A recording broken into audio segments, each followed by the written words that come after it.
one. What's going on, everyone? Alex Miller here from the Eagle, joined by Travis Brown. We're inside Kyle Field after Texas A&M's weekly press conference.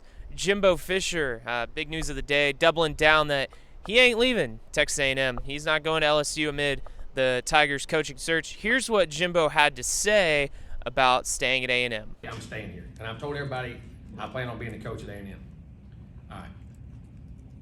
And everybody thinks all coaches lie. I know y'all don't believe us. All right.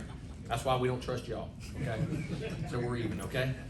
Whatever we say, nothing's off the record. Okay. To you, it's off the record. No, it ain't off the record. You didn't say that. All right.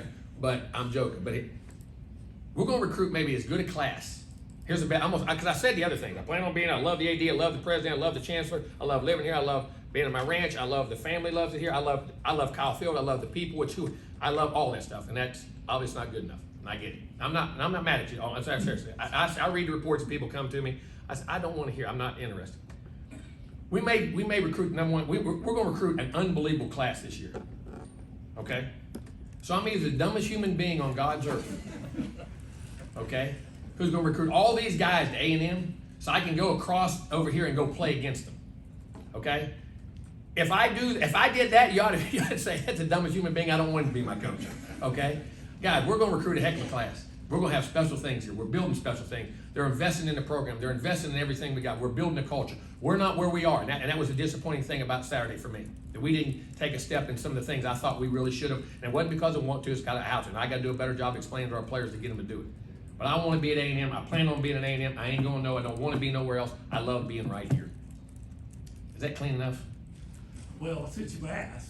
Oh, no. You asked your question. Somebody else. And I'm the dumbest human being in the world to recruit all these guys. And there's good news. I mean, we got a lot of good stuff coming in the future here, okay? And last time you said ranches. Well, I've counted the one in West Virginia. There you go, okay. I got my original home farm that I grew up on in West Virginia. I bought a few acres around it to help expand where we have cows. Very cool. Okay, so I did that. I just clarify, I don't have two ranches here. I got one. Okay, and I got one in West Virginia. Okay, which was part of an old farm, added on to that my mom still lives on. It's a home place my brother is. Nice. Does that make sense? Coach, we'll go back behind the lines tonight. Is that good enough? I reckon. Oh, see? I say what? You know what? You don't trust me. We're liars, so I don't trust you. All right, we're even. Now, Well, Travis, Jimbo doubling down that he ain't leaving A&M. Pretty emphatic answer, too. You know, what'd you kind of make from what he had to say and just kind of what it means for the Aggies with their coach making sure he's not leaving? Yeah, I mean, I think it was a little bit an answer with a little bit more bite this time. You know, last time it was just, I like the chancellor, I like the AD. It's kind of the same thing that coaches say. You don't necessarily hear a coach come in and talk about the recruiting class that they have next year. They could very well have a top 3, if not number 1 recruiting class next year when you look at Walter Nolan coming in, Connor Wigman, the quarterback, the number 1 recruit from the country of Sweden, Theodore Melanostrom, tight end, Donovan Green, just a lot of guys coming in that is going to make this a haul of a recruiting class. And he said, why would he go on the other side of Sabine to go against that every 4 years? It doesn't make sense. It's just an answer that had a little bit something more, and I think something that A&M fans were wanting to hear. And then for me, it always went back to when I did that story on Marty and McGee doing their commercial down here on his property, that he was so excited to get those guys on his gator and drive them around and show them the sunrise and all the land and how happy he was about it. And he talks to, you know, we'll have a Q&A coming up this week with Edrin Cooper, who's a big hunter, and Jimbo said he's going to have him out on his land to go hunting with him. And just, yeah, you can have that land and live in LSU, but I think there's so much that is so Jimbo about this area, and so much that he's planted his roots here so well that it just didn't seem very likely that was going to happen. And I think he made some pretty good arguments that are beyond just the normal coach speaky arguments that you'll hear from coaches when a coaching search is raised. Well, I don't know. I don't think Jimbo's going to be asked again.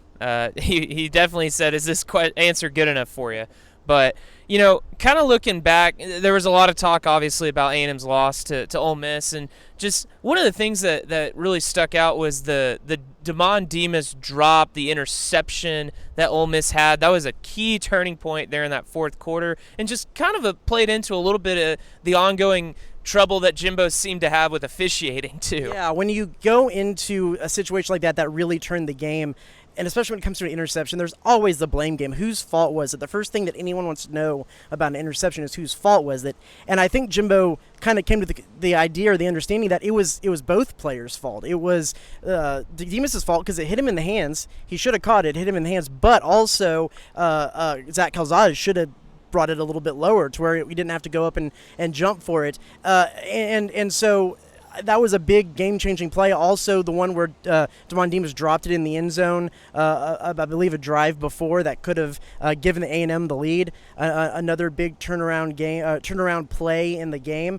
But that goes back into several weeks now with Jimbo Fisher having some issues with the officiating because he thought that both players came down with the ball at the same time, and by rule, that would be the offensive player's ball. I don't know if I necessarily saw it that way, but he wanted to go into just the kind of inconsistencies a little bit more. You know, a couple weeks ago, it was about the disconcerting signals that were called against A&M at Alabama, and then were not called against Auburn here at Kyle Field.